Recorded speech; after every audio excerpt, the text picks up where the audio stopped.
श्री हनुमान जी महाराज के बल का तो कोई पार नहीं। रावण बड़ा बलवान। एक दिन रावण हनुमान जी से बोला कि हमारी आपकी लड़ाई हो जाए। हनुमान जी बोले तैयार, पर फैसला कैसे होगा? बड़ी देर तक लड़ाई होगी, तुम भी बलवान और हम पर भी राम जी की कृपा है। रावण बोला लंबा वाला युद्ध नहीं, एक एक मुक्के का युद्ध, एक मुक्का मैं मारूंगा, एक तुम मारो। हनुमान जी ने कहा हम तैयार है। रावण पहले मुक्का तुम ही मारो। रावण बोला मैं क्यों, तुम क्यों नहीं? हनुमान जी बोले इसलिए कहीं हमने पहले मुक्का मार दिया तो पता नहीं तुम्हारी वारी आती भी है कि नहीं, तुम्हारी मन की मन में ही रह जाएगी, इसलिए पहले तुम ही। रावण ने पूरी शक्ति से मुक्के का प्रहार किया, पर तुलसीदास जी कहते हैं जान उठे कि कभी भूमि न गिरा। हनुमान जी घुटने के बल वीरासन में बैठे रहे, कुछ नहीं बिगड़ा। अब रावण अपनी 20 आंखें बार बार बंद करे, फिर खोले, फिर हनुमान जी ने कहा कि आश्चर्य मत करो, हम स्वस्थ हैं, पर अब तुम तैयार हो जाओ। रावण बोला तैयार ही हैं और कर भी क्या सकते हैं। हनुमान जी ने पूरी शक्ति से हाथ ऊपर उठाया मुक्के के रूप में। घबरा गए ब्रह्मा जी, शंकर जी। ब्रह्मा जी बोले रोको, कहीं मुक्का गिर गया और रावण मर गया तो राम जी का तो पूरा प्रोग्राम ही फेल हो जाएगा।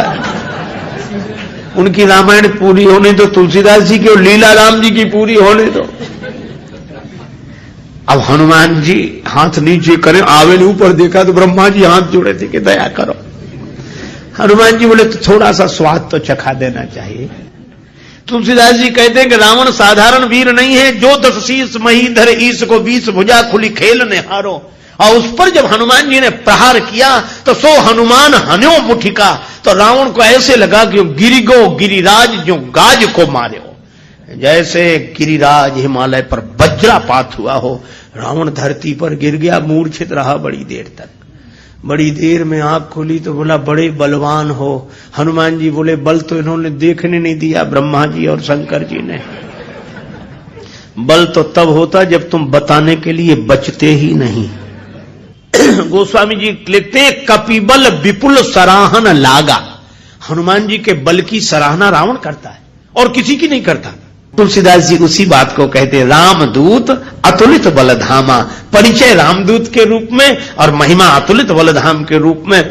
जब से हनुमान जी की पूंछ के द्वारा रावण की लंका जल गई तो उसने हनुमान जी की पूंछ को अपनी मूंछ से जोड़ लिया कि इस बंदर की पूंछ ने तो हमारी मूंछ नीचे कर दी। वो सोए जागे तो हनुमान जी की पूंछ दिखे उसे, आंख बंद करे तो पूंछ दिखे। परेशान हो गया। और रावण को हनुमान जी की पूंछ सहन नहीं हो रही थी। पूंछ माने प्रतिष्ठा। पर रावण ने सोचा कि इस बंदर को पकड़वाएं। 4 तरह की सेनाएं भेजी। हाथी पर सवार सैनिक, घुड़सवार, रथी और पैदल। और चारों सेनाओं ने हनुमान जी को चारों तरफ से घेरा।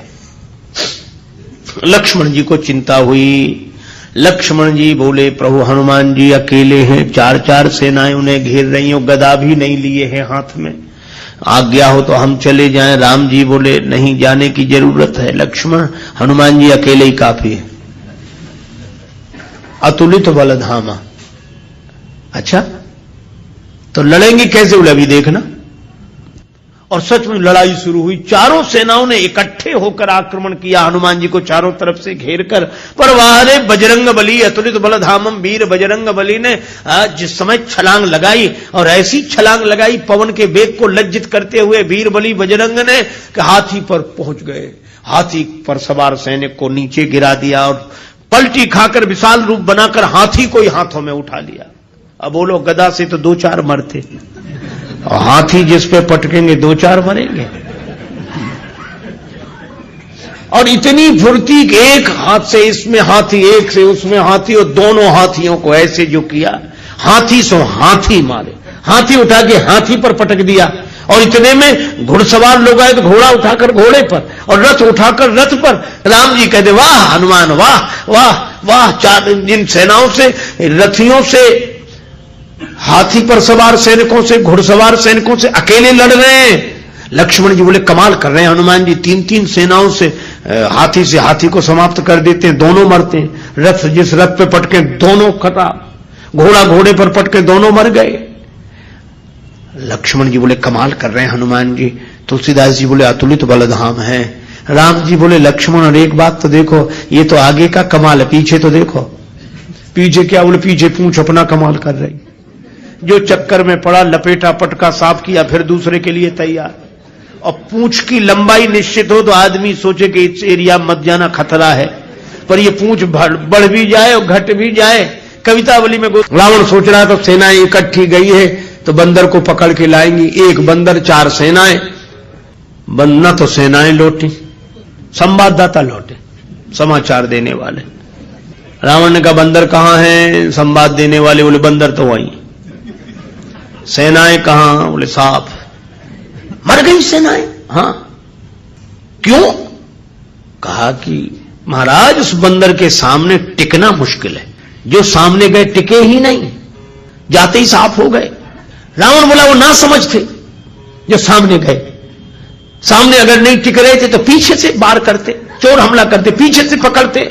संवाददाता बोले नाराज मत होना, आगे वाले तो कुछ देर टिके भी, पीछे वाले तो उतनी देर भी नहीं टिके।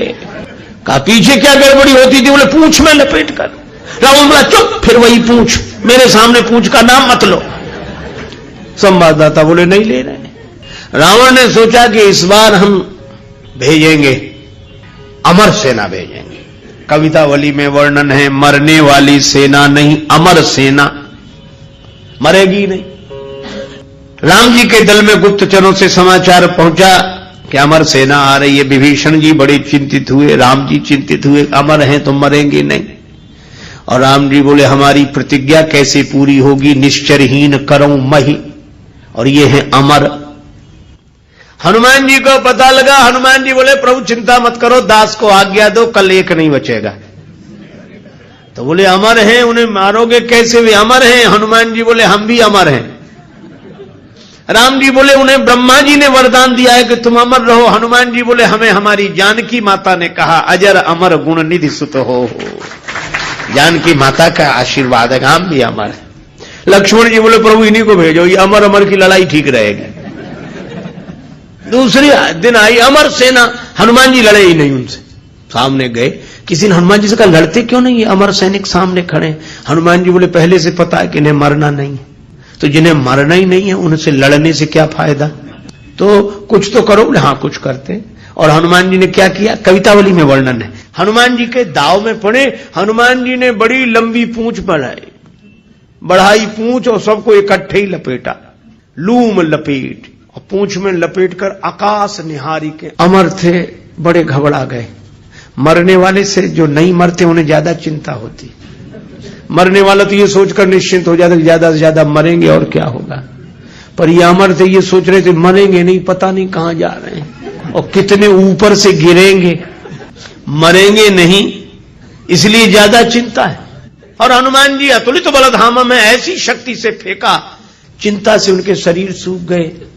क्यों? बोले चल आकाश में उड़ते ही जा रहे हैं कि ये तो और ऊपर उड़ रहे हैं और ऊपर जा रहे हैं। और हनुमान जी ने इतने ऊपर फेंक दिए कि पृथ्वी की गुरुत्वाकर्षण सीमा रेखा को पार कर गए। पृथ्वी उन्हें नीचे खींच ही नहीं सकती थी, धरती पर लौट कर आए नहीं। हनुमान जी बोले अब तुम खूब अमर बने रहो, आकाश में ही तो मर रहे, धरती पर तो एक भी नहीं हो। राम जी की प्रतिज्ञा पूरी हो गई, निश्चरहीन करऊं मही। रावण आज बड़ा प्रसन्न था कि अमर सेना गई है, तब तो वानर को पकड़कर लौटेगी ही। फिर संवाददाता आए, रावण ने पूछा बंदर कहां है? संवाददाता बोले बंदर तो वहीं है। सेना? संवाददाता बोले ये कैसे कह दें कि मर गई, अमर थी तो मर तो नहीं गई पर गई, हमने जाते देखी, लौटकर आते नहीं देखी। तो कहा इतनी बड़ी सेना को आकाश में कैसे फेंक दिया? बोले फिर नाराज हो गया, पूंछ में लपेट कर। रावण बोला तुम लोग दूर चले जाओ, मैं सुनना नहीं चाहता पूंछ के बारे में कुछ। ठीक है ना सुन। रावण अकेले में सोचने लगा कि मैं भी तो जरा देखूं, यह काम अपने हाथ में लेता हूं, किसी को सौंपने से बात नहीं बनेगी। हनुमान जी रण प्रांगण में बैठे थे, रावण चुपके से गया पीछे से दबे पांव और उनकी पूंछ पकड़ी, 20 भुजाओं की ताकत लगाई कि पूंछ उखाड़ ही डालो। हनुमान जी लड़े नहीं। किसी ने कहा लड़ते क्यों नहीं? बोले सामने आता तो लड़ते, जो पीछे उससे क्या लड़े।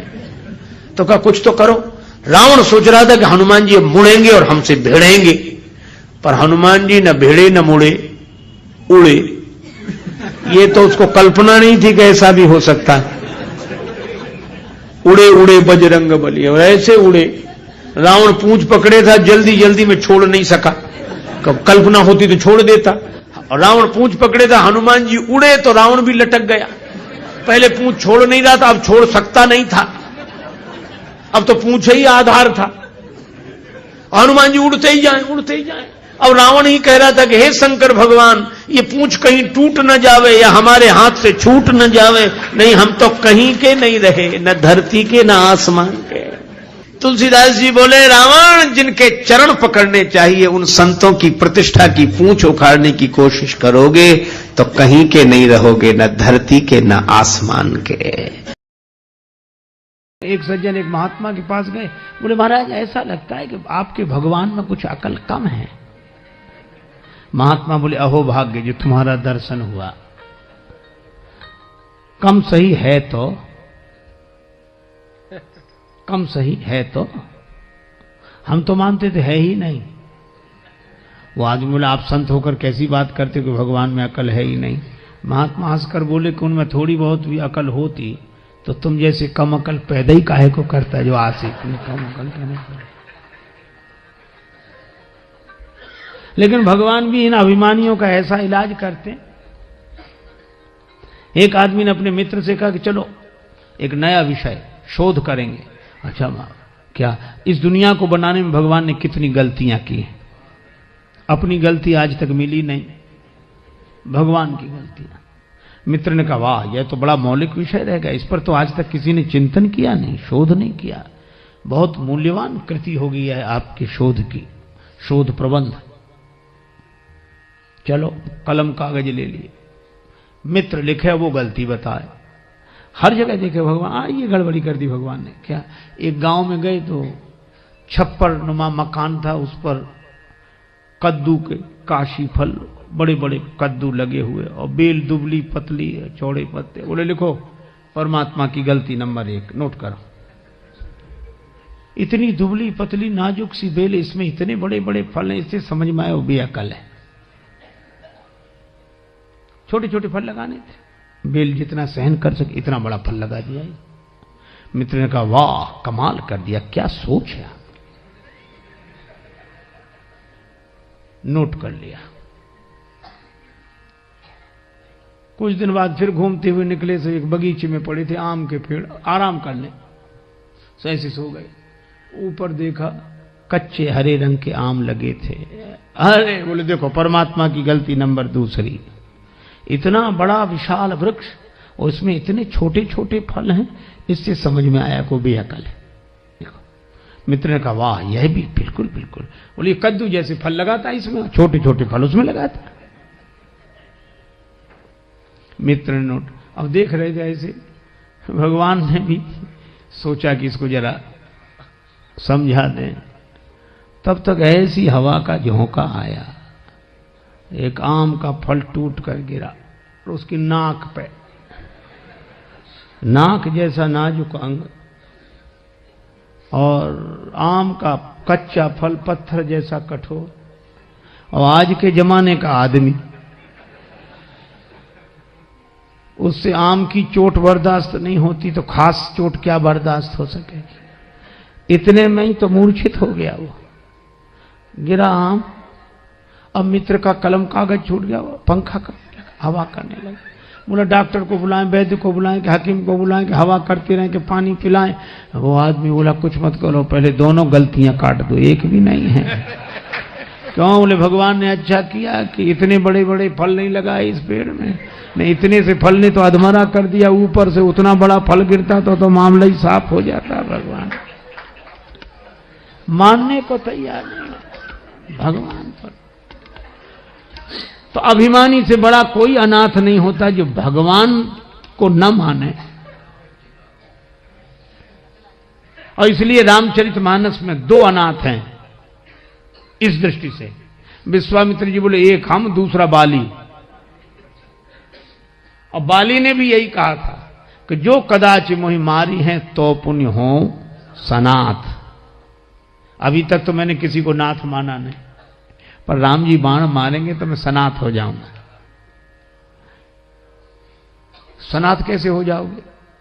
कहा अगर मैं अपनी मौत मर कर जाऊंगा तो हिसाब किताब हमारा होगा। कोई कहीं अपने ढंग से जाए तो सारा इंतजाम उसे अपना करना पड़ता है, और कोई भेजे तो सारी जिम्मेवारी उसकी, यहां से लेकर वहां तक का इंतजाम भेज तो तुम रहे हो।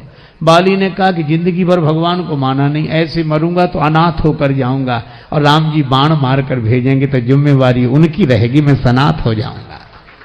जो कदाचि मोहि मारी हैं तो पुण्य हो सनाथ। और हुआ भी, बाण लगा तो भी कह लिया अवगुण कवन नाथ मोहि मारा। नाथ शब्द से नाता जोड़ा।